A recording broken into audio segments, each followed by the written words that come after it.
Assalamualaikum warahmatullahi wabarakatuh.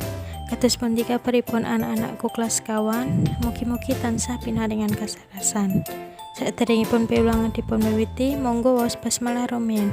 Bismillahirrahmanirrahim. Materi tradisi. Ayo sapa ingkang ngerti pengertiane tradisi?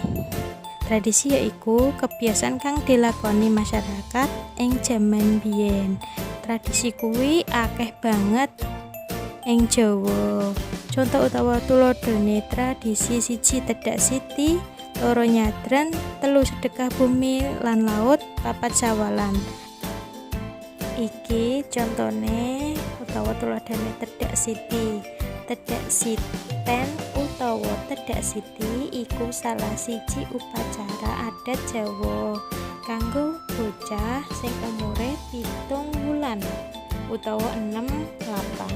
Upacara iki ing daerah liya ing Nuswantara uga ana contone sing diarani upacara injak tanah ing daerah Jakarta dening suku Betawi utawa uga ana sing ngarani mudhun lemah lan udun-udunan. Tedhak Siti iku asal usule tembung tedhak idak utawa mudhun lan siten saka tembung siti utawa lemah.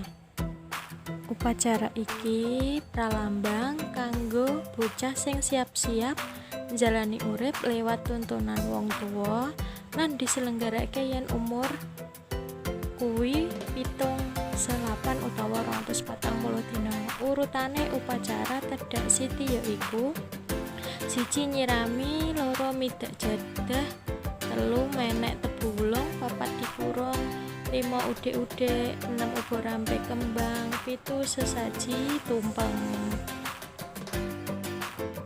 Cara kita minangka utawa sebagai wong Islam nyikapi tradisi yaiku kanggo pengetahuane dhewe ana ing masyarakat.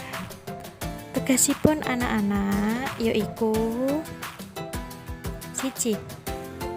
Menjawab pertanyaan yang ada pada teks bacaan Tedhak Siti nomor 1-5. 2. Tugas dikerjakan pada lembar LK yang sudah dibagikan. Niki mangsuli pitakonan nomor 1 ngantos gangsal. Matur nuwun. Wassalamualaikum warahmatullahi wabarakatuh.